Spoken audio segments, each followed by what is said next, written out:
Hello everyone, কেমন আছো তোমরা সবাই? আজকে অনেক দিন বাদে তোমাদের সাথে মনে হচ্ছে না আমি মিনি ব্লগ শেয়ার করছি, কারণ দুদিন তোমাদের সাথে মিনি ব্লগ শেয়ার করাই হয়নি। এখন বাজে রাত্রি 8:30, আমি তোমাদের সাথে শেয়ার করছি।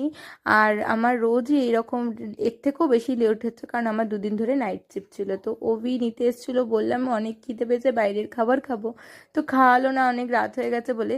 আর এইদিকে দেখো, আমাকে চিকেন পকোড়া মা এনে দিয়েছে বাড়িতে, যেহেতু মা জানে যে আমার বাইরের খাবারটা আমি খুব ভালোবাসি। আর নিয়েছিল একটু পপকর্ন, তো একটু পপকর্ন আর চিকেন পকোড়া খেয়ে আমি সোজা চলে গেছিলাম স্কিন কেয়ার করতে। ফেস ওয়াশ করে এসে স্কিন কেয়ারের জন্য নিয়ে নিয়েছিলাম আমার নাইট ক্রিমটা, যেটা আমি লোটাস প্রফেশনালের নাইট ক্রিমটা ইউজ করি। এই নাইট ক্রিমটাকেই আমি ভালোভাবে ফেসে মাসাজ করে নিয়েছি।